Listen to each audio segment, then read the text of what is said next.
जिंदे को शै उनका रेट है मार्केट शै आम हो कोई आखे मेरे को लवो कोई जिंदे को खड़े ने वो इस टाइम पैसे बहुत ज़्यादा मंगन रहे हैं। अस्सलाम वालेकुम दोस्तों, अपना चैनल पीके यूट्यूब चैनल च खुश आमदीद कहने जी सारे भरावां नूं। मौजूद हैं जी लाहौर ट्रैक्टर मार्केट दे विच। आओ चेक करो जी, कंपनी डिलीवरी दे रही है। तो काफ़ी दोस्त कह रहे हैं जी बैंक वाले दे ट्रैक्टर है उन्होंने कंपनी डिलीवरी दे रही है।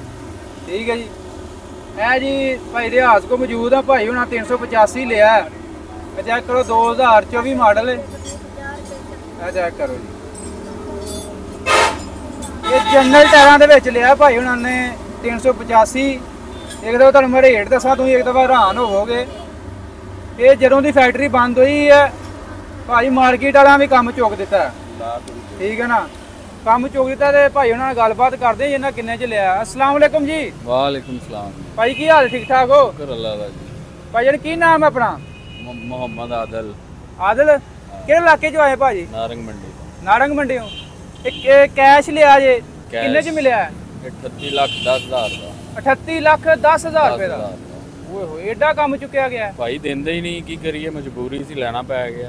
ਕੀ ਕਹਿ ਰਹੇ ਨੇ ਅੱਗੋਂ? ਉਹ ਆਂਦੇ ਨੇ ਭਾਈ ਇਸ ਤੋਂ 1 ਰੁਪਿਆ ਘੱਟ ਨਹੀਂ ਹੋਣਾ, ਲੈਣਾ ਲਵੋ ਉਹਨਾਂ ਤੇ ਜਾ ਸਕਦੇ। ਅੱਛਾ, ਤੇ ਪੈਂਥਰਸ ਸਰਵਿਸ ਟਾਇਰਾਂ 'ਚ ਕੀ ਰੇਟ ਮਿਲ ਰਿਹਾ ਹੈ? ਉਹ ਸਰਵਿਸ ਦੇ ਟਾਇਰਾਂ ਦਾ 35,000 ਰੁਪਇਆ ਵੱਧ ਮੰਗ ਰਹੇ ਸੀ ਐਕਸਟਰਾ। ਅੱਛਾ, ਮਤਲਬ 39 ਲੱਖ ਦੇ ਲਾਗੇ ਪਹੁੰਚ ਗਿਆ ਕੰਮ। ਹਾਂਜੀ, 38,10 ਦਾ ਇਹ ਤੇ ਤਕਰੀਬਨ 38.5 ਲੱਖ ਦਾ ਹੈ। ਹਾਂਜੀ, ਕੰਪਨੀ ਕਹਿੰਦੀ ਹੈ ਜੀ ਅਸੀਂ ਸੇਮ ਰੇਟ ਤੇ ਟਾਇਰ ਦਿੰਨੇ ਆ ਨਾਲ। ਹਾਂਜੀ, ਇਹ ਆਪਣੇ ਕੋਲੋਂ ਵਿੱਚੋਂ ਮੁਨਾਫਾ ਖਾਈ ਜਾਂਦੇ। ਮੁਨਾਫਾ ਪਾਉਂਦੇ ਨੇ। ਤੇ ਆ ਤੁਸੀਂ ਜਨਰਲ ਟਾਇਰਾਂ ਦੇ ਵਿੱਚ ਲਿਆ? ਜਨਰਲ ਟਾਇਰਾਂ 'ਚ ਲਿਆ? ਜਨਰਲ ਟਾਇਰਾਂ। ਜਨਰਲ ਟਾਇਰਾਂ 'ਚ ਮਿਲਿਆ ਜੀ 38,10,000 ਰੁਪਏ ਦਾ। ਕਿਹੜੇ ਸ਼ੋਰੂਮ ਤੋਂ ਮਿਲਿਆ ਹੈ ਭਾਜੀ? ਮਦੀਨਾ ਟਰੈਕਟਰ। ਮਦੀਨਾ ਵਾਲਿਆਂ ਕੋਲ ਲਿਆ ਜੀ? ਆ ਮਦੀਨਾ ਵਾਲਿਆਂ ਕੋਲ। ਅੱਛਾ, ਤੇ ਹੁਣ ਐਵੇਂ ਚਲਾ ਕੇ ਲੈ ਕੇ ਜਾਓਗੇ? ਚਲਾ ਕੇ। ਅੱਛਾ ਅੱਛਾ, ਚਲੋ ਠੀਕ ਹੈ ਭਾਈ ਜਾਨ, ਬਹੁਤ ਮਿਹਰਬਾਨੀ, ਬਹੁਤ ਸ਼ੁਕਰੀਆ। ਬਹੁਤ ਬਾਕੀ ਭਾਈ ਰਿਹਾਜ ਨਾਲ ਵੀ ਗੱਲ ਕਰਦੇ ਆ। ਭਾਈ ਰਿਹਾਜ ਇਹ ਤੇ ਕੰਮ ਬੜਾ ਉੱਤੇ ਪਹੁੰਚ ਗਿਆ।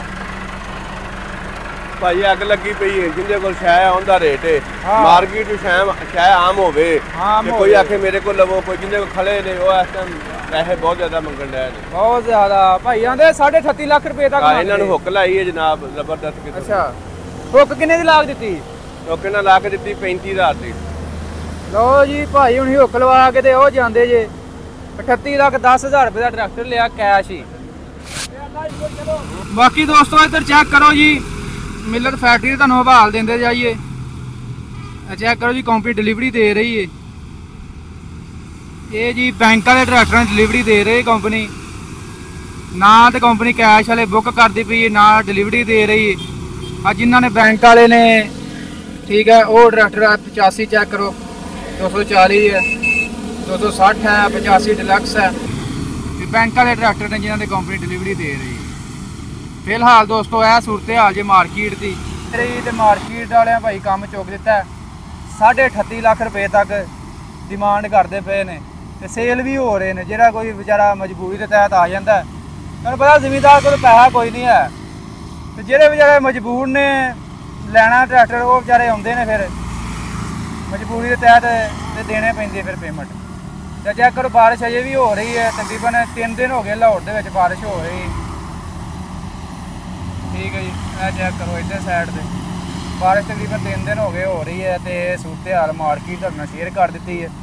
ये लेटेस्ट अपडेट काफ़ी दोस्त कह रहे हैं जी अपडेट दिओ मार्केट हवाले नाल की सूरत हाल। अगर किसी जमींदार ने कैश लेना तो तकरीबन जिहड़ा जी 38+ अगों तुसीं जनरल पैंथर सर्विस वैरायटियां समझते ही हो कि केड़ी वैरायटी चलती है, तो उस हिसाब नाल रेट है।